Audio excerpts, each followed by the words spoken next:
certo? Tá, ó. O próximo item agora a gente vai trabalhar bastante, voltando mais para a imunologia das pessoas com síndrome de Down. Bem voltado para os problemas que acometem tanto anatômico, né? Principalmente anatômico, problemas respiratórios e alguns problemas de órgãos, como no caso do timo. O timo, não sei se vocês já devem ter ouvido falar bastante nele, mas o timo é um dos órgãos importantes que todo mundo precisa para o desenvolvimento, principalmente das células imunológicas, células T. E a gente tem ele fica aqui em cima do coração, ele fica na região aqui superior. O timo, ele é importantíssimo para a maturação das células de defesa do nosso organismo, algumas células chamadas de células T. Essas células, elas são produzidas, todas as células do sangue são produzidas na medula, né? E algumas delas, no caso das células T, elas precisam de uma maturação dentro desse órgão. O timo de crianças com síndrome de Down é menor, isso já, em geral, é menor. E com diminuição do percentual de células T, né, nessas crianças. Agregado a isso, a gente tem o inconveniente das crianças que precisam de fazer a cirurgia cardíaca, que é com peito aberto. Para ter acesso ao coração, infelizmente, eles precisam, na grande maioria dessa cirurgia de peito aberto, remover o timo. E aí, essa criança que precisaria desse órgão para ter uma maturação correta, dessas células T para defesa, perde por completo momentaneamente isso. Isso implica... Não, sem o timo... Não, assim, a produção das células T vai acontecer, a maturação vai acontecer bem menor, bem diminuída, porque o principal órgão linfóide que fazia isso é o timo, tá? Então as quantidades de células T vai ser naturalmente menor, muito, muito menor. Pois é, mas é retirado sempre? Então, é assim, aqui no Brasil, infelizmente, grande maioria das cirurgias de peito aberto, eles tentam às vezes ficar com pelo menos uma parte, tá? Mas na grande maioria das cirurgias, dependendo de como que é a malformação cardíaca, é necessário remover. Tem aquela por catéter, que é a laparoscopia. Aí consegue preservar. Existem vários artigos que estimulam, que falam que esse é o melhor. Não façam de peito aberto. Na verdade, eu até mandei um artigo que foi publicado pela USP lá, eles usam os timos das crianças que foram removidas pela cirurgia cardíaca para fazer os análises. Poxa, mas aí no Brasil ainda fazem isso? Ainda removem os timos, porque a prioridade é sempre manter o timo, fazer a laparoscopia para preservar o máximo possível. Então, hoje a gente sabe, vou ser sincero, eu não sei atualmente como está sendo feito, se há uma remoção, vai depender muito, né, de cada lugar. Mas, infelizmente, boa parte das crianças que precisaram fazer a cirurgia cardíaca tiveram que remover. E isso implica em uma perda muito grande dessa maturação, tá? Assim, tem médico que fala assim, poxa, mas para, isso não é tão importante não. Quando a gente está lá com 20 anos, esse timo já praticamente degringolou. Isso é natural. No processo que a gente vai envelhecendo, o timo vai perdendo a sua função e vira gordura. Mas, na fase inicial de vida, ele tem uma força muito grande nessa maturação dessas células. E quando ele remove por conta da cirurgia é bem preocupante. Então, a ideia de vocês, que vão ser formadores de opinião, que estão fazendo essa pós-graduação, é estimular que os médicos não façam essa remoção, que criem alternativas para que ele seja preservado. Por quê? Porque mesmo quando ele não é removido, nós observamos que nas ultrassonografias mostrou-se que há uma involução do timo já no útero. Mas eu não entendi o seguinte, você falou assim, a gente como formadores estamos fazendo após estimular a não retirada do timo. Quando vocês conhecerem outras famílias, não, né, que venham... mas a gente tem esse poder de falar no médico? Então, vocês têm o poder de informação, né? Vocês chegam com a informação, falam, remover é ruim, a gente viu isso, então acho que isso é importante. Só para eu entender, a partir do momento que eu nunca ouvi falar, conheci agora, né? Estou sabendo agora. Então, meu filho fez operação de peito aberto. Você ia e ver por 5 meses. Se eu soubesse disso anteriormente, naquela época, o que eu quero entender é o seguinte, eu tenho poder de chegar perto do médico e falar que não... Não, você tem poder de discutir com o médico. Eu acho que a gente tem que parar o endeusamento demais que a gente não pode discutir. Pois é, eu acho que isso é importante. Então eu posso falar pode, eu acho que isso é essencial. Eu acho que assim, que nem eu sou uma pessoa que gosta de conversar sobre as possíveis mudanças que vão ser feitas, principalmente quando é algo que quer fazer com meu filho. Então é importante discutir, por mais que, vou ser sincero, se o médico falar assim, para, isso é besteira, eu troco de médico. Porque a minha opinião é mais importante. Se ele não está querendo nem me ouvir, quer dizer que ele não me respeita. Então, pode tirar esse médico. Eu estou perguntando porque, justamente, porque como pelo menos a maioria não sabe, não conhece agora, por que essa informação não é dada para a gente, né? Mas às vezes tinha que ver também, Iracema, que às vezes, na época que foi feita, as cirurgias hoje em dia são cada vez menos invasivas. Sim. Às vezes o tipo de cardiopatia, por exemplo, se é um DSAV total, se é uma coisa assim mais complexa, às vezes não tem como fazer por catéter. Claro. Aí, tipo assim, tem que oferecer as opções e discutir com você o que você acha ou não. Essa discussão, né, que é o mais importante, trocar ideia. O problema é que cirurgião cardíaco pediátrico experiente também, a maioria é mais velhinho. Aí é do tempo de antigamente que não se discutia, né? Se impunha. E hoje em dia a gente não faz isso. A gente conversa e negocia, inclusive, o tratamento. Sim. É compartilhado a responsabilidade, né? A gente sabe que nem quando a Janaína, que é uma médica jovem, a gente sabe que tem uma mente aberta, mas quando a gente encontra, às vezes, pessoas mais de idade que já têm uma visão que você acha que você não tem a capacidade de discutir de igual para ir com ele, então aí fica muito mais complicado. O problema é que a cirurgião cardíaco que banque uma cirurgia, ele é no mínimo de meia idade. Porque até chefiar uma equipe, se ele for o primeiro cirurgião, né? Porque é uma equipe que entra para operar. Meia idade sendo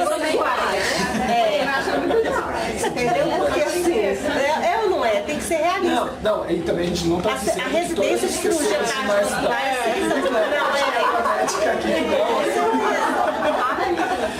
são todas as médicas de todos os aspectos. O problema é que gente, neurocirurgião e cirurgião cardíaco, sinceramente, na minha experiência, pelo menos, e eu sou médica, eu tô sentando meu rabão para falar do colega. A maioria deles é um pouco mais assim, altivo, cheio de ciência. A maioria não tem jeito. Quando entra no bloco, então coloca a roupa, acabou. Sabe? Vira um trator, não é? Vira um Deus. Agora, Rogério, interessante que quando eu soube dessa questão da retirada do timo, eu fui olhar no prontuário da minha filha. Ela fez a operação 3 anos e meio atrás, mais ou menos. E não citava timo em nenhum momento. Conta tudo. Conta qual material que usou, qual pede. Não, mas às vezes está escrito lá que poderia haver alguma intervenção que o médico achasse necessário, que é no caso, para ter acesso à operação, tem que tirar o timo.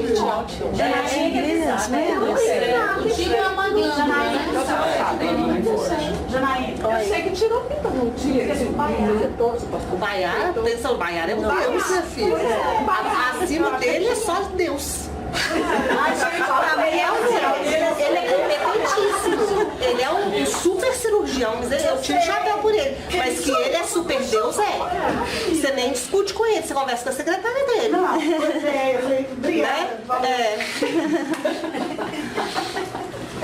O Baiar é a gente sabe que essa involução, né, acontece precocemente. Todo mundo evolui o timo, mas as pessoas com síndrome de Down evoluem mais rapidamente. Isso é um fato que a gente já considera.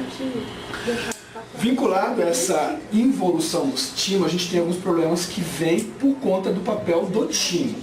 Então, um dos papéis do timo é regular a autoimunidade. O que é uma autoimunidade? Nós, no nosso organismo, nós temos a capacidade de discernir o que é nosso, natural, e a gente não vai brigar contra isso, do que é o de fora. Então, muitas pessoas podem ter alguns problemas autoimunes, que é uma briga contra os seus próprios componentes. Quem que luta, quem que ajusta essa autoimunidade, principalmente, é o timo. O timo, ele tem uma produção de uma proteína chamada AIRI, que é um regulador da autoimunidade, que faz com que o nosso organismo produza alguns antígenos periféricos, que são o que é chamado de genes promíscuos. Como assim promíscuos? São genes meio que vai com todo mundo, que tem uma capacidade de mostrar, ó, isso aqui é nosso, isso aqui é tudo nosso, não precisa lutar contra.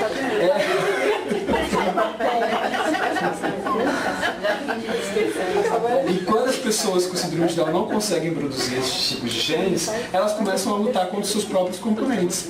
Por isso que a alopécia pode acontecer mais cedo, lúpus, vitiligo, então os problemas autoimunes ou tireoide de Hashimoto, que é um problema autoimune da tireoide.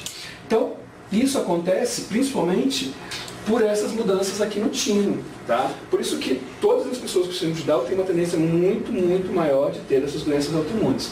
E o que é mais interessante, que eu vou tocar aqui, para vocês que vão tratar de genética, essa proteína AIRE, ela é alocada no cromossomo 21. Ela devia ser mais superexpressa. E mesmo nas pessoas que têm o timo, as crianças que têm o timo, as pessoas com síndrome de Down, ela é menos expressa. Porque há dentro do próprio cromossomo 21 reguladores que diminuem a expressão dela. Tá? Então aquela ideia, desde o começo que eu estou trabalhando, que tem mais um gene implique maior expressão, é mentira. Às vezes tem mais um gene e mesmo assim ele está mais bloqueado, porque tem processos regulatórios por trás daquilo. Tá? Então o timo é um grande regulador disso. E o pessoal aqui da USP, né, fizeram uma pesquisa lá, e aqui eu estou colocando que há uma grande desregulação genômica, né, de microRNAs, principalmente de outros cromossomos, que não o 21. Isso aqui é o mais interessante que surgiu a partir dessa análise dos timos, porque eles reforçaram, né, ratificaram que, quando a pessoa tem síndrome de Down, ela tem várias alterações no cromossomo 21. Não, tem no 21, mas tem também em todos os outros. Com essa pesquisa eles conseguiram ver que vários outros cromossomos também são alterados, tá? A partir de timos removidos de cirurgias cardíacas dessas crianças. O Rogério, queria só reforçar uma coisa que você já falou. Então, sou totalmente a favor disso que você falou, de conversar, então, né, a partir do momento que todo mundo tem o conhecimento, conversar com o médico, com o cirurgião, né, sobre, e aí, o que vai fazer com o timo, vai preservar e tal. Mas, e você já falou também da involução. Então, queria só reforçar isso, porque eu já estive numa outra aula que foi falado sobre isso, e aí muitas mães não sabiam que, depois de adulto, já não tinha mais o timo. Então, para não ficarem assim tão pesarosas, sabe? Porque, sim. Na verdade, na puberdade já começa a involução. Já, né? já. É natural. Então, o Yuri está quase. Sim, verdade. Eu mais sensível em ver isso. Obrigado. Ele já tem 13 anos, tem síndrome de Down. Que eu falei, com 13 anos. Mas eu perguntei por curiosidade, mas é uma informação que, apesar da involução que você falou, né? Apesar de a gente saber que isso vai acontecer, é triste também saber que a gente não tem a opção de não deixar acontecer no natural. Assim, hoje existem também, pessoal, não é uma coisa assim rotina e também é complicado, mas existem pesquisas na FAPESP principalmente que pegam, é claro, de doação, né, de órgãos, a implantação de timo na região da coxa, de timos removidos de outras pessoas, né? Que as pessoas que perderam o timo na cirurgia cardíaca podem ter uma segunda opção. Então eles têm um trabalho, na verdade o trabalho já é concluído, mas eu não consegui achar uma publicação, que foi 2012, se eu não me engano, que eles fizeram vários implantes. O que é interessante é isso, o timo não necessariamente precisa ficar aqui em cima do coração, ele pode ficar em outra região, porque ele vai ter a sua função, porque ele vai fazer essa filtragem dessas células e a maturação delas. Então eles implantaram nós na coxa dessas pessoas que removeram e eles obtiveram um bom resultado da produção dessas células T. Isso aqui é o mais interessante. O próprio timo? O próprio timo de outras pessoas. De outras? De doação. De outras pessoas. Isso. Mas bem interessante. É pequenininho? Não, o timo... Mas aí por que removeram então de outras? Ele nasce bem grande e vai evoluindo, né? até raio-x de criancinha, você vê, parece que o coração é grande, né? O raio-x. Quando faz implante de coração, o timo vem junto? Não.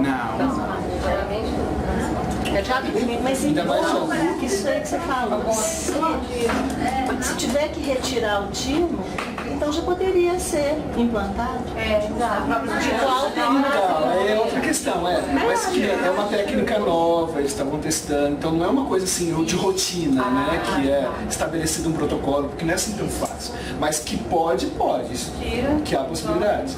Agora tem que ter todo um treinamento da equipe, Porque se já estão implantando e continuam Sim, retirando, podiam retirar e já implantar, né, seria algo interessantíssimo. Mas Aí não teria rejeição, não teria nada. né? Muito bacana. Sim. Interessante. É porque a função dele. Ele é ligado em alguma coisa ou não? Eu não sei ligado aonde. Não é uma figura real, porque eu não achei figura real boa assim do tipo. Qual que é a função específica dele? Ele é um órgão linfóide. Linfóides são os órgãos que vão fazer todo o processo de resposta imunológica desse organismo. No caso aqui, eles vão diferenciar principalmente essas células T, que são células de defesa, por isso que são células T, de timo, que elas são maturadas no timo para ter a sua função específica de defesa. Nossa, você vai me fazer estudar isso tanto?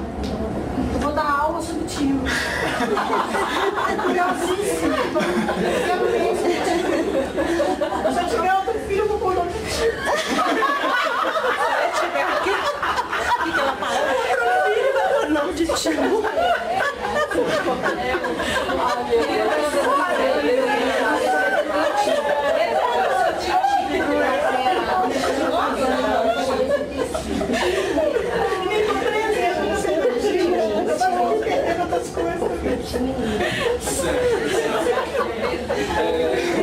Junto com isso, pessoal, a imunologia dessa criança, principalmente que está sem timo, ou está com timo mais com comprometimento, a gente tem alguns problemas imunológicos, né, diretamente vinculados a isso.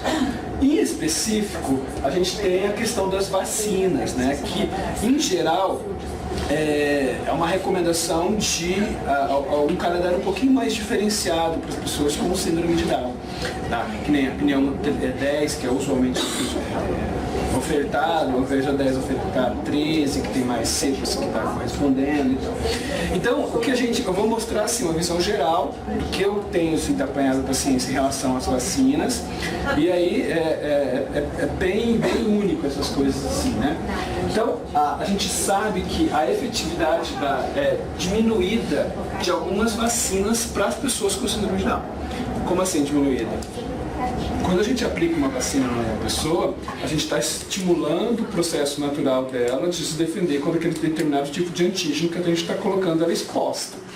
Tá? Então, é verificado na literatura que tem vários artigos, aqui eu coloquei uma grande gama, mostrando que, em geral, as vacinas, comparado com as pessoas sem síndrome de Down, elas têm menos efetividade. O que é isso? A quantidade de células de defesa que foram geradas em relação à resposta daquela vacina é um pouco menor. Então existem várias frentes que os médicos adotam. Ou um aumento da quantidade, uma repetição daquela vacina para que atinja a efetividade dela, para que isso realmente aconteça, ou outras frentes de ação. Tá? A H1N1, que é uma das que está mais acontecendo hoje, né, que é bem discutida, foi mostrada que ela também é muito menos efetiva nas pessoas com síndrome de Down, quando a gente considera mesmo a efetividade daquela calendário que a gente tem para as outras pessoas. Então, 27% somente das pessoas com síndrome de Down atingiram 50% da proteção. Nossa, 27, 50% é muito. É bem pouco. Então, 27, só 50%. É que assim, a efetividade da vacina normalmente ela é considerada em 50% de não ter infecção em relação àquela vacina. Então, ela é sempre considerada em geral, é considerada assim, a vacina da gripe. 50% de produção de anticorpos contra o vírus. Aí, esse artigo mesmo, ele sugere, estou dizendo o que está no artigo, ele sugere uma repetição contínua e uma medição dos níveis de proteção até que se atinjam os níveis adequados. Tá? Isso, 2 ou 3, dependendo muito até quando eleva essa... Mas dessa H1N1 tem uma discussão... É muito complexo. Vacinas em geral é bem complexo, principalmente para as pessoas com síndrome de Down, tá, pessoal? Então nem vou muito a fundo nisso, porque eu acho que temos que ler muito mais, a gente tem que aprofundar muito mais nessas questões. Em 2009 teve uma grande pandemia na Espanha e surgiu um artigo bem interessante que eles compararam as pessoas sem síndrome com síndrome e eles viram que houve uma grande morte por H1N1, muito mais número nas pessoas com síndrome de Down. E o artigo é veemente quando ele fala assim que tem que ser vacinada em grande quantidade até atingir, por conta da grande quantidade de mortes que aconteceu. Então, são recomendações assim, bem pontuais. O que a gente sabe? Tem um livro muito interessante, só que é bem grande, tá? Ele deve ter umas 400 páginas só falando só de vacinação das pessoas com síndrome de Down. Se vocês quiserem, eu também mando para vocês. E eles tratam que, em geral, o que a gente sabe? Que a grande maioria das vacinas, elas têm uma menor efetividade pela memória celular, que é a memória das células beta que são diminuídas nas pessoas com síndrome de Down. Então essa célula lembra muito menos desse antígeno ao longo da vida, então a efetividade dela se torna menor. Tá? Não se sabe o porquê disso, se sabe que é desse jeito. Por isso que eu insisto na importância de fortalecer o sistema imunológico. Eu acho que isso é o mais de tudo. O que a gente tem que tomar cuidado também, quando a gente pensa nos nossos filhos que têm uma sensibilidade a alguns tipos de metais, principalmente quando a gente vai dar na rede pública, tem algumas vacinas que eles particionam em grandes alíquotas. E para isso eles precisam aumentar a quantidade de alumínio, que é um conservante para esse tipo de...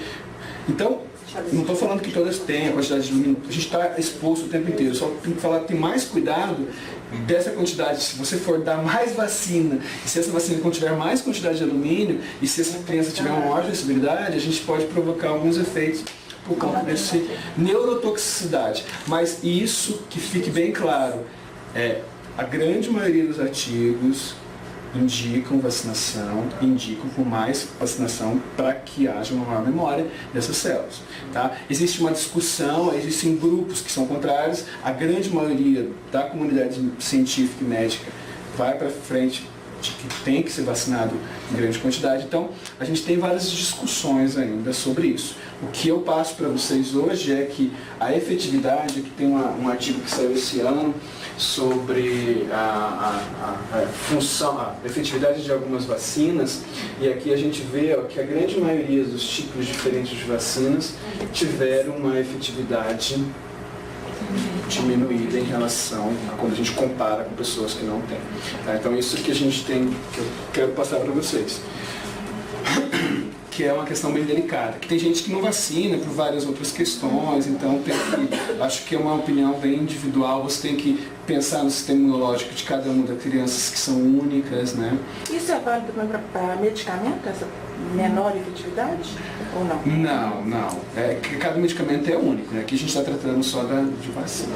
Isso é porque o sistema imunológico deles é menos responsivo, menos efetivo, então não vai uma vacina, um organismo que tem que preparar a defesa, não é uma defesa pronta, né? Uma imunoglobulina, né? Eles têm que fabricar outro detalhe sempre importante, sempre as vacinas que podem ser dadas celular, que são aquelas que não são, né, de vírus ou de bactérias atenuadas, né? Porque a gente às vezes atenua e às vezes, dependendo da criança, como ela tem uma maior sensibilidade, isso implica que essa bactéria mesmo atenuada pode ter uma efetividade. Então quando a gente pensa numa celular é quando ela não existe, ela está completamente morta, então a gente está usando antígenos desses micro-organismos que ficam muito mais sem risco de ter aquele tipo de doença, né? Pode ter alguma reação alérgica e tal, mas não que vai dar aquele tipo. Então, por isso que a celular, nos casos que são possíveis, é mais vantajoso. Tá, aqui é só um sistema que eu achei bem interessante e mostra as conexões entre... Aqui mostra o timo, né, na produção de células T, e aqui está comparando as infecções tanto por vírus quanto por bactérias. E eles incluem aqui que ambos têm uma involução do timo, né, que implica uma quantidade menor de células T, que vai diminuir aqui a quantidade de células CD4, que são as células que vão ser autoimunes, mas também vão entrar na defesa, que também está diretamente ligado às células beta de defesa. Então, aqui é um apanhado geral, essa publicação é bem interessante, que faz todas essas conexões mostrando que, em geral, comprovando das vacinas como tinha feito, como a afetividade do sistema imunológico é menor, a afetividade de resposta para qualquer tipo de infecção também vai ser um pouco mais diminuída nesses casos, tanto por infecção por vírus quanto infecção por bactéria. Mas isso não é uma sentença também, tá, pessoal? Reforços de nutrigenômica, epigenômica, a gente já conhece, vocês estão estudando muito aqui, corrige, vou falar corrige, dá a impressão que salva tudo, né? Mas ameniza aí o máximo possível vários episódios aí de infecções recorrentes que a gente sabe que então, há ligações entre a trissomia do cromossomo 21 afetando o sistema imune, está bem ligado à SOD, que é produtora das espécies reativas de oxigênio, e a RCAN1. Essa RCAN1 é a mesma, que tem dois nomes que são que é a DSCR1, que é aquela região crítica que eu tinha falado antes para vocês. Isso é uma deficiência genética, né? E existem imunodeficiências devido a fatores nutricionais ou metabólicos. Que isso é o que acontece muito nas pessoas com síndrome de Down, particularmente deficiência de zinco, que é muito comum nas pessoas com síndrome de Down. Tá? Existem várias publicações mostrando que, em geral, as pessoas com síndrome de Down têm uma maior diminuição dos níveis de zinco. E o zinco, ele tem um papel muito importante na resposta imunológica, porque o zinco é um dos minerais que vai regular tanto o timo, quanto as células de defesa, quanto a SOD. Então, sem a presença do zinco, em condições ideais, a imunidade de qualquer pessoa já fica diminuída. Tá? E se as pessoas com síndrome de Down já têm um outro fator, isso se torna uma imunodeficiência secundária, fácil de ser resolvida, né?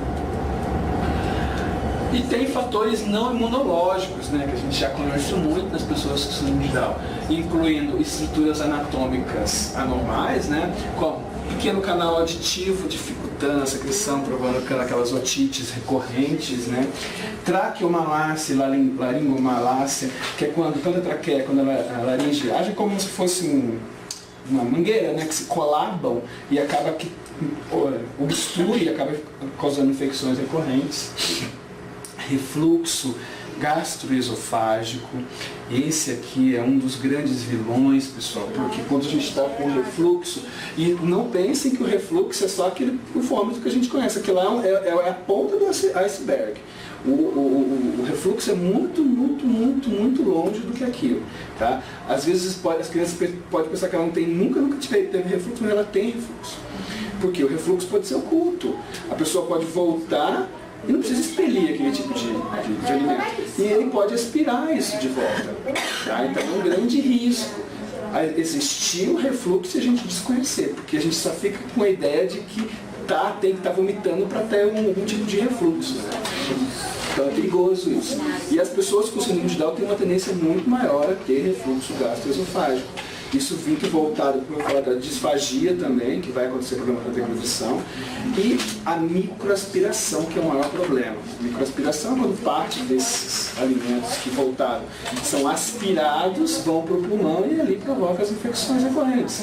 Tá? Você pensa que a criança está com qualquer... ela está fraquinha, mas ela está sofrendo esse processo de aspiração o tempo inteiro. Existe um artigo, não sei se eu coloquei, acho que eu coloquei mais para frente, que publicou esse ano, que fizeram um teste com várias crianças com síndrome de Down e mostrou que a disfagia, esse refluxo oculto, acontece com uma frequência muito grande. Os pais desconhecem e acreditam só nas coisas.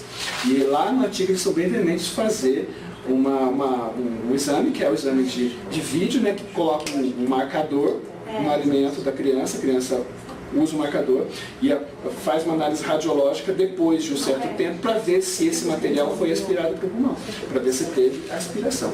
É muito importante fazer esse teste se essa criança apresentar qualquer tipo de infecções recorrentes, principalmente nas doenças respiratórias. De infecção, de peso também, quando você diz que a criança não considerava muito peso, alguma coisa, também teria alguma coisa a ver com isso? Mais em relação à infecção recorrente dele.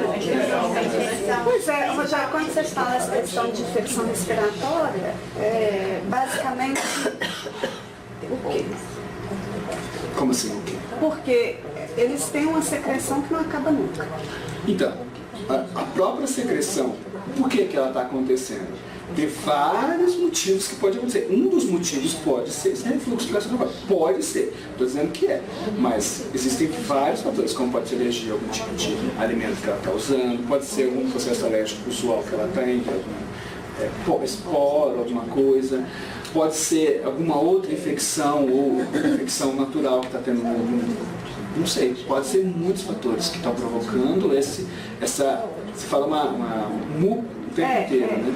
Ó, vou ser sincero, eu já acompanhei várias crianças assim e a gente percebe que quando tem uma troca em vários aspectos da alimentação, isso diminui um monte, porque está tudo voltado a um conjunto de obras, sabe?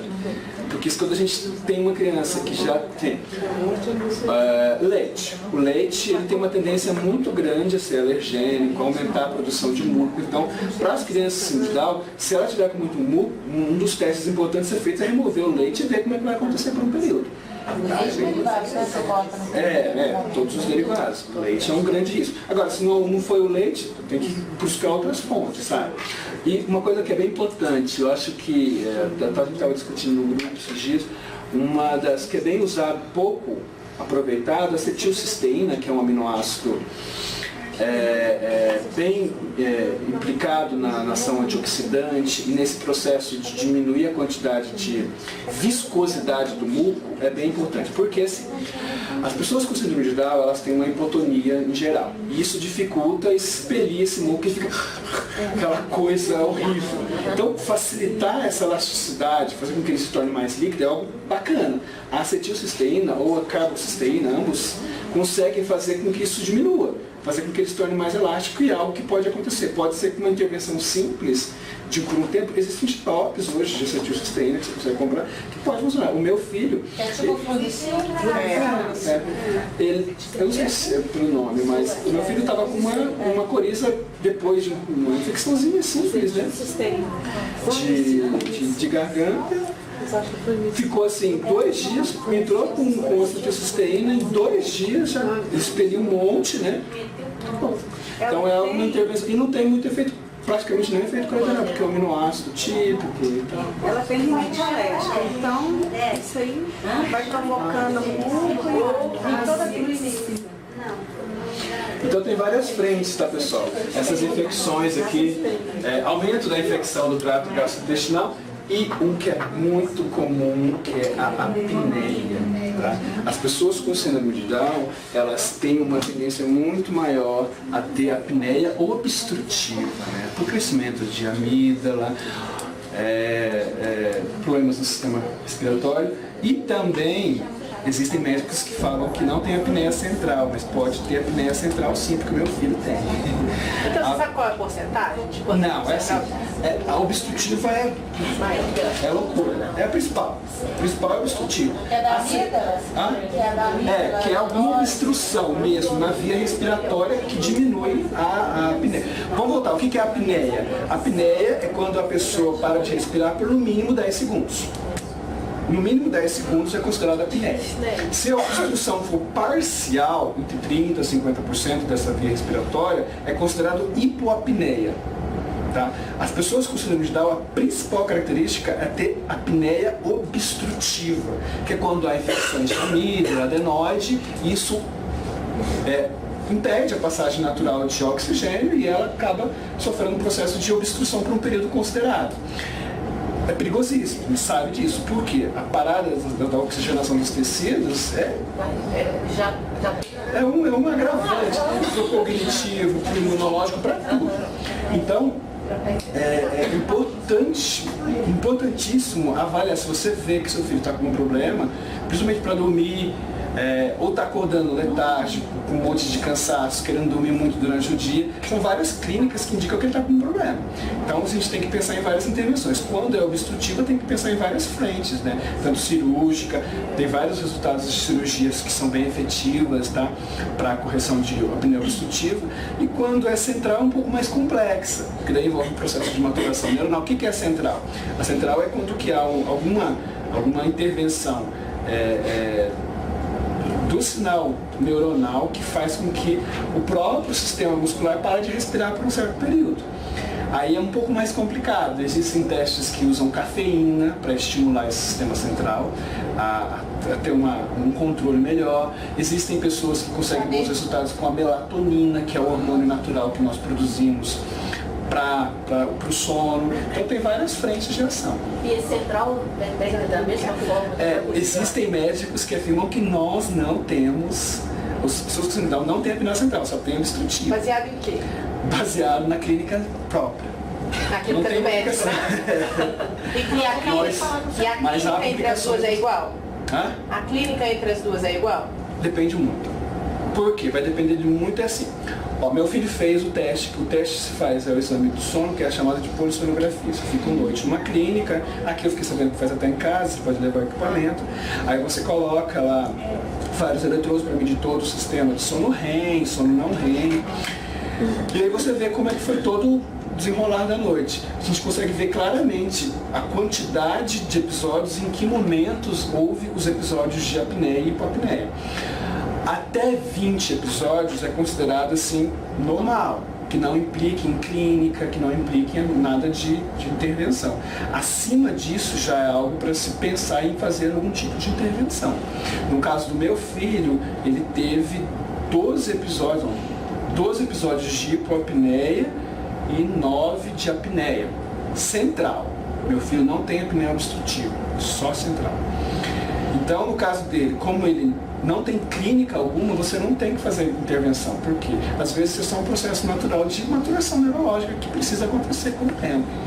Tá? Não é o caso de intervir. Agora, quando você pega uma criança que tem um grande processo de apneia ao longo da noite, isso vai provocar um atraso tão grande no desenvolvimento que vai provocar aquilo que a gente fala do grande leque de fenótipo das pessoas que são legal. Mas, Rogério, você afirma que é central porque você tirou o componente obstrutivo, porque ele não tem nada de amígdala, adenoide, essas coisas, porque ele de via respiratória bom, ou tem alguma coisa para fazer o diagnóstico diferencial entre central e periférico? Tem, o central você vai ver a partir dos sinais neuronais dele, que houve uma parada... O eletro do sono. Isso. Quando você pega o laudo, você tem conclusivamente falando o que foi central e o que foi obstrutivo. Fica bem claro. Naquele laudo que eu compartilhei com você, não... Tem, eles falam, é central e obstrutivo. Diferencia. Lá é diferencia. Em algumas crianças dá para você ver, né? No Lucas, por exemplo, chega a fazer assim. Isso eu percebia no meu. Aliás, no marido, aliás, médico é muito complicado. Igual a questão do gastro aí, o Felipe desde que nasceu era visível o refluxo, porque era o tempo todo. E eu fiquei até os 2 anos para conseguir um médico que realmente quisesse investigar. E eu, com 9 meses, eu fui num médico com ele, eu não me lembro o nome agora, e ele é professor da Federal e ele é super conceituado entre os pediatras de Belo Horizonte. E ele virou para mim e falou assim, não, seu filho não tem refluxo. Eu falei, doutor, ele regurgita o tempo inteiro. É claro isso, né? Aí ele falou, eu falei, e a hipotonia, doutor? Porque eu fui pro outro lado. Ele falou, não existe hipotonia de músculo liso. Aí você vai procurando até alguém te explicar. Essa visão... existem médicos que acreditam nisso mesmo, que não há hipotonia mesmo com musculatura lisa. Existem médicos que acreditam nisso. Que acreditam? Que acreditam nisso. Não, é claro que existe. É claro que existe. Então, aí você escuta isso. Um médico que é professor de uma universidade federal, você acredita no que você está Mas é assim, ó, uma experiência particular também. O meu filho teve refluxo gastroesofágico. O meu filho não teve, a gente fez o teste, ele não tinha aspiração alguma, mas ele tinha, do meu filho era claro, assim, era um refluxo o tempo inteiro, o excesso, e a gente ficou assim super preocupado. Na realidade, nós fomos a um gastro, conceituado um gastropediatra também na nossa cidade, e ele entrou com a primeira frente de ação, que são os inibidores, né, os inibidores de bomba, o Motilium, né, que é para centrar. Não adiantou. Aí retornamos depois de 2 meses, já chegamos e ele já encaminhou todos os processos para fazer cirurgia. Aquela cirurgia de colocar um anel no estômago dele para dificultar a saída de retorno. Eu já me assustei, porque, poxa, precisa? Será que é tratante? Aí a gente saiu, pra você ter uma noção, a gente foi para o pediatra e falou, poxa, a gente não quer fazer cirurgia. A própria pediatra ele falou assim, vocês já tentaram osteopatia? Eu já fiquei com um pezão atrás, porque eu já fiquei, osteopatia? O que é isso? Daí eu fui procurar, fui ver o que era osteopatia, daí são processos, a física, são processos que a gente consegue manipular ossos e músculos e a gente consegue reajustar, criar uma homeostase em cima disso. Fisioterapeuta, educador físico conseguem, são os osteopatas. Aí eu pensei assim, vamos tentar, né? Que a gente vai, o destino é a cirurgia. Levamos na nossa cidade bem conceituado, um fisioterapeuta, e foi uma única sessão. Na única sessão, a gente ficou assim, maluco, porque ele colocava a mão e ele falou que estava regulando o cloro, que é a válvula, e eu vou ser sincero, eu duvidei ao extremo, eu achei aquilo absurdo, porque ele só tocando no meu filho vai reajustar alguma coisa, pra mim aquilo foi esoterismo, sabe? Foi esoterismo. Mas a gente estava tão perdido, porque a gente estava tão na loucura, ele formava assim, a gente tinha que ficar limpando, ele formava uma piscina de vômito ao redor dele. Então aquilo pra nós é uma coisa assim. Ele só não perdeu peso porque ele era louco, comia desesperadamente, mas senão ele tinha perdido peso. Foi uma sessão e a gente voltou depois de 1 mês. Nunca mais teve refluxo. Então, vou ser sincero. Funcionou? Pro meu filho funcionou. Não precisou passar por cirurgia, não precisou nenhuma intervenção perigosa, porque a gente sabe que a clínica das pessoas que fazem essa cirurgia é muito semelhante às pessoas que fazem cirurgia bariátrica. Né? Então é muito perigoso, muito perigoso. Então a gente conseguiu se livrar. Aí vocês falaram pra mim, a osteopatia é bom para tudo? Eu não sei. Eu sei que pro meu filho, pro problema dele, foi muito efetivo. Muito, muito efetivo. Então as pessoas que vêm para mim, que não tem uma solução, falam assim, tenta lá. Já recomendo, vai lá, faz. Não tem remédio, não vai te dar nada, não tem efeito colateral, pode ser que funcione. Mas a osteopatia é complicado. Pois é. Então, é isso que a gente fica. É bem corajoso, assim, fisioterapia quase que domina a técnica que ninguém faz. Sabe, que não sabe o que está fazendo. Mas, por exemplo, eu sou fisioterapeuta, eu indicaria, assim, um paciente meu que não tem fisioterapia. Olha, eu já indicaria. Eu vou dizer. Mas se você pensar para o outro lado, porque não tem um efeito. Tem algum efeito colateral negativo? Pode ser que não funcione nada. Mas você pode lesar a pessoa permanentemente se você não tiver organização. É meio. Pode haver uma lesão gravíssima. Sério? Então tem que indicar esse cara. Não, ele é Maringá, ele dá aula na pós-graduação em osteopatia. Então por isso a gente confiou bastante. Então porque eu já te dizer uma coisa. Eu participei na aula da faculdade, eu lembro que eu tive. Então, olha, dá de 4 anos só de especialização. 4 anos? É uma pós. É um doutorado, né? Um doutorado por 4 anos.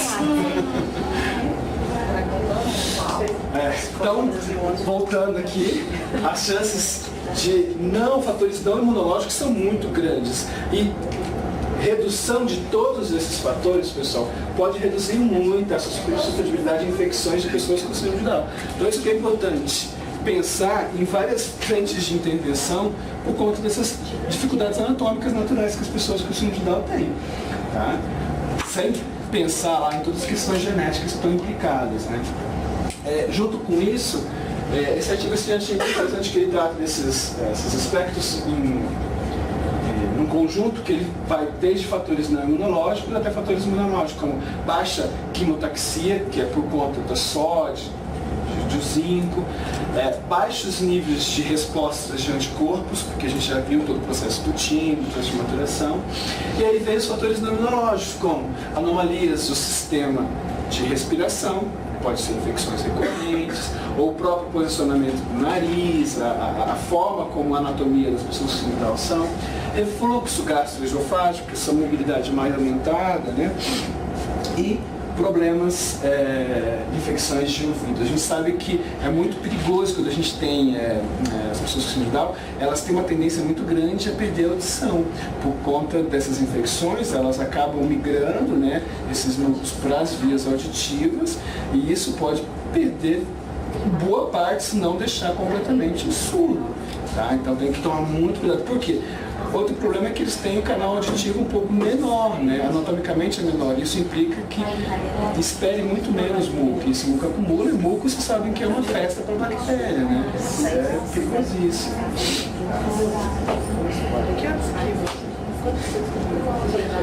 Então aqui eu já tinha falado, né, de média ou moderada linfopenia das células T e B, então elas estão, né, quando vocês pegam lá o demograma e vê linfopenia, quando tem menos dessas células, desorganização de proliferação das células T, reduzida resposta à imunização específica a anticorpos, defeitos na quimiotaxia, vou tratar disso em outro slide, maior risco de periodontite e associada a Alzheimer. Depois eu vou tratar muito disso. Periodontite é aquela infecção usual que acontece, né, nas gengivas, que pode implicar em vários problemas, porque a gente está num ambiente que todos esses sinais inflamatórios vão ser absorvidos e vão causar inflamações discriminadamente. E já tem um artigo bem interessante que mostra que isso provoca até incidência maior de Alzheimer nas pessoas que têm isso.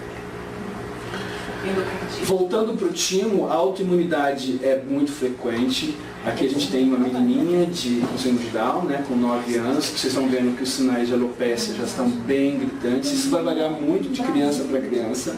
Em Fortaleza, que eu fui dar uma palestra no meio do ano, tinha uma criancinha que estava caminhando em desenvolvimento muito bom, até os 2 anos e meio, a alopécia se instalou, ela não tem nenhum fio de cabelo com 3 anos de idade, por conta de um processo de autoimunidade. Ela está com várias, além da autoimunidade, vários outros fatores, mas isso é o que fica mais claro, sabe? Psoríase, tá? Diabetes do tipo 1, é mais aumentada nas pessoas que dão, doença de Hashimoto, que é uma tireoide autoimune, e artrite reumatoide. Todos esses são mais implicados, está aqui nessa publicação assim, nas pessoas com síndrome de Down. E aqui eu achei interessante um artigo publicado esse ano, que eu até divulguei lá, que mostra que as doenças autoimunes, o gatilho para essas...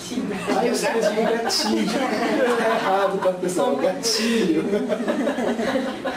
O estresse oxidativo é o gatilho para esses tipos de doenças autoimunes, como vitiligo, alopecia. E a gente sabe que as pessoas com síndrome de Down têm um problema muito maior no processo de oxidação. Então, tentar amenizar ao máximo que a gente consiga isso, permite que os processos de autoimunidade demorem mais, né? Retarde ou às vezes nem aconteça. Tá?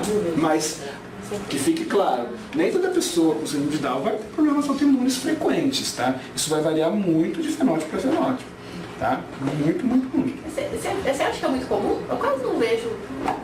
Conheço bastante e eu não conheço como. O que a gente... Às vezes também não dá para ver tanto, às vezes tem... Sim, às vezes tem algumas regiões. É bem pontual, né? É pontual. Mas a doença de Hashimoto é muito frequente, tá? Que é um problema autoimune da tireoide, então a pessoa fica bem complicada. Tratando disso, é sempre importante ver o papel um pouco do zinco, né? O zinco é essencial. E a gente fala do zinco porque o zinco é implicado diretamente na sódio. A sódio, ela tem uma tendência muito grande de quelar o zinco. Então, Não há publicações que mostram isso claramente, mas na minha visão, eu acho que as pessoas com síndrome de Down precisam de uma demanda maior de zinco do que as pessoas sem síndrome de Down, por conta dessas necessidades mais aumentadas da própria quelação da sódio e por uma quimiotoxia mais responsiva. Tá? Então vamos tratar de alguns assuntos assim. Já tem artigos publicados que há uma menor concentração sérica de zinco. Então, não que todas tenham, vai depender muito da alimentação, da biodisponibilidade desse zinco que foi ofertada para ela, porque vou tratar disso, tem uma questão muito grande hoje, nossa alimentação é muito rica em fitatos. Os fitatos, eles quelam muito zinco. Então o que eles fazem? Eles se ligam ao zinco, quelam eles e impedem que eles sejam absorvidos. Zinco, cálcio, ferro. Sim, a grande maioria dos minerais que são positivos, porque o fitato é muito negativo, né? Ele tem uma carga muito negativa, então ele tem uma tendência a se ligar a esses minerais positivos e deixa tornar eles não disponíveis. Tá? É crucial para o funcionamento do sistema imune. Sem zinco a gente não tem uma resposta adequada. Diretamente ligado à produção e liberação do hormônio do crescimento. Isso aqui é bem interessante, tá, pessoal? Sem zinco não há produção nem liberação de hormônio de crescimento, tá? Então tem que ter condições adequadas. Estudo clínico mostrou redução no tempo e no número de episódios de gripe em pessoas que tiveram uma suplementação com zinco. Ajuda a regular a função tireoidiana. A gente sabe que, vou tratar da tireoide gestacional, que é muito mais comprometida, muito mais, e que o zinco tem um papel importante tanto na produção desses hormônios, quanto na ajuda para que não tenha um processo de degeneração desse timo. Melhora na cognição de crianças. Esse é um artigo um pouco duvidoso, tá? Que ele mostrou alguns efeitos na cognição, mas eu coloquei só para mostrar, porque na realidade eu acho que o zinco não tem um efeito direto na cognição, mas ele tem um efeito indireto, porque ele ajuda ao sistema imunológico, ajuda na tireoide, ajuda no processo natural, daí indiretamente ele acaba implicando na melhora cognitiva. Esse aqui é interessante, ó. Regulação do eixo hipofisário tireoidiano. As crianças têm uma involução do timo por conta dessa involução. Esse artigo mostrou que quando há uma reposição desse zinco nas pessoas com síndrome de Down, essa involução do timo é menor. O timo consegue persistir menos involuído por um bom tempo.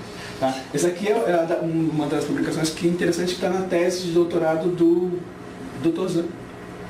Ele cita isso e por isso que ele indica para boa parte das crianças a reposição de zinco. Deixa eu te perguntar uma coisa, meu.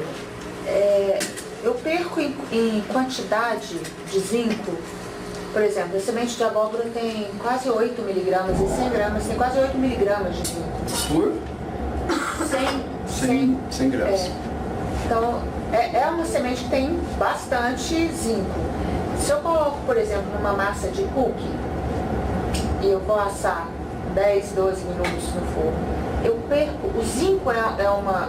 Porque, por exemplo, vitamina C você perde. Me diga, que massa de cookie é essa? Massa de bolinho, biscoitinho. Tá.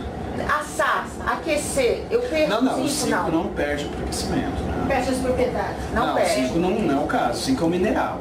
Nem o mineral perde. Não, mineral não. Só você pode fazer aqui com aquecimento demais, dependendo do ambiente que está. Isso que eu perguntei da massa. Essa massa pode se associar fortemente ao zinco e aí impedir que ele esteja biodisponível. Sim. É isso que pode acontecer. Mas o zinco não é destruído. Isso não acontece. Melhora na liberação do hormônio do crescimento, regula canais neurotransmissores importantes como AMPA e NMDA, ligados à plasticidade neuronal cerebral. Então, é muito importante manter uma rotina de ver os níveis séricos de zinco nas pessoas com síndrome de Down, porque baixos níveis séricos implicam várias comorbidades. E eu vou ser sincero com vocês, quando a gente procura alguns grupos americanos, a tabela de classificação do zinco nos níveis séricos das pessoas é de 70 a 120, na grande maioria dos laboratórios que a gente pega. Vou ser sincero com vocês, eu acredito que para as pessoas com síndrome de Down, o mínimo é 100.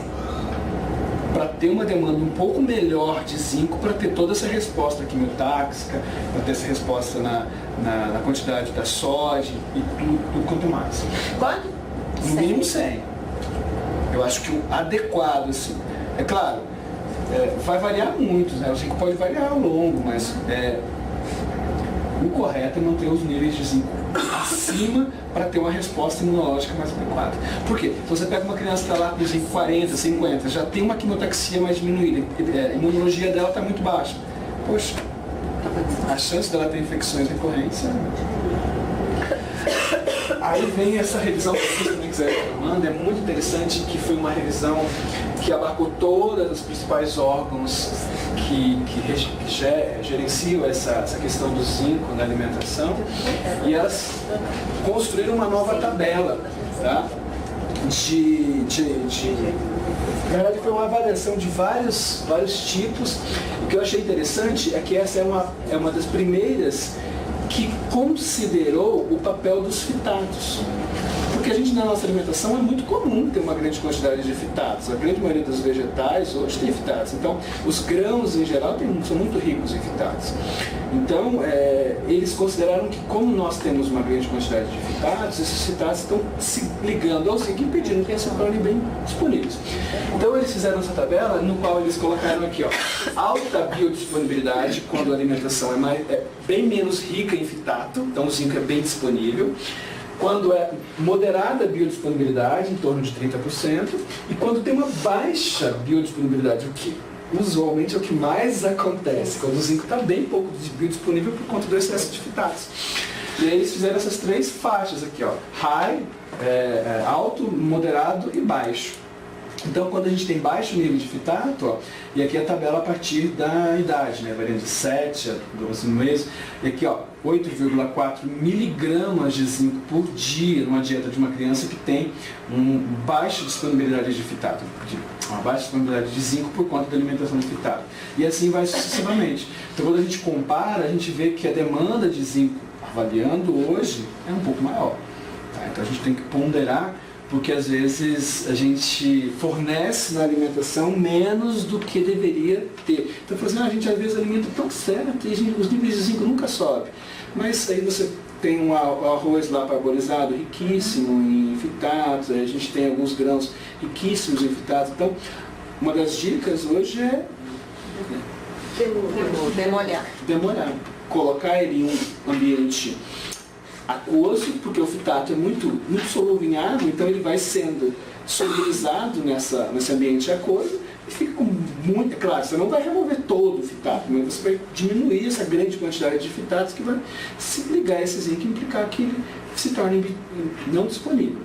E assim, o que eu falo também, o zinco ele tem várias formas de administração. O mais antigo, que é bem usual, é o sulfato de zinco, que ainda tem muita recomendação, mas que é um dos menos biodisponíveis. Hoje os mais efetivos na biodisponibilidade são os ligados a aminoácidos, como picolinato, bisglicerinato, que são o zinco ligado a alguns aminoácidos, tá? Que são mais efetivos do que o próprio sulfato de zinco. Mas zinco é importante, então, por favor, sempre veja os níveis de zinco. O zinco é importantíssimo para manter qualidade. Disfagia. A disfagia, que é o que a gente tinha falado lá da aspiração, eu achei bem interessante colocar esse artigo. Esse artigo é uma revisão que foi feita no qual esses estudos mostraram que problemas de disfagia é muito mais frequente do que a gente imagina nas pessoas com síndrome de Down. No caso desse artigo, mais da metade das pessoas tinham disfagia. Tá? E que na maioria dos casos é silenciosa. Você não consegue ver claramente. Provocando vários problemas respiratórios como pneumonias recorrentes, tá? Em qualquer faixa etária. A presença de sintomas pulmonares tais como infecções crônicas das vias aéreas superiores, hipertensão pulmonar, necessidade de oxigênio persistente, aumenta a suspeita de disfagia, como causa subjacente e deve ser razão suficiente para encaminhamento para um exame de videofluoroscopia, para ver se realmente está tendo alguma aspiração desse material e que está provocando os processos de disfagia. Então aqui eu coloquei uma tabela mostrando um pouco disso. O que eu achei mais interessante que é para ressaltar aqui, a aspiração silenciosa, que é aquela que a gente não consegue ver claramente. E ó, 90% é silenciosa. Então 90% da aspiração que está acontecendo por disfagia, a gente não consegue ver claramente. A gente não vê os sintomas clínicos da pessoa sofrendo lá com o processo da disfagia. Então a gente acha que não tem. Então tem que tomar muito cuidado nas pessoas que estudar, avaliar isso. Se você vê que tem alguns destes sintomas, já é algo. E detalhe, esse exame é coberto pelo plano, é obrigatório pela ANS fazer. O nome do exame é aquele ali? Vai ter vários nomes, tá? No site da ANS você vai encontrar mais ou menos nesse sistema aqui, mas nos planos de saúde pode variar um pouco. Tá? Então é interessante avaliar isso, você vê que a taxa é muito grande.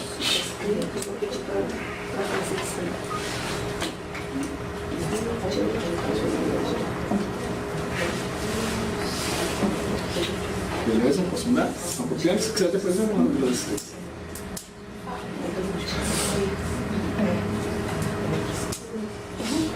Ó, a regurgitação aqui, ó, é muito baixa. É muito baixa. Sistema serolinérgico. O que é sistema serolinérgico? Vocês já viram falar de serotonina, né? Serotonina é um neurotransmissor principal que dá aquela sensação de contentamento, de alegria, de euforia, né? E é natural, a gente precisa desse feedback natural do nosso organismo, né? As pessoas que têm depressão precisam de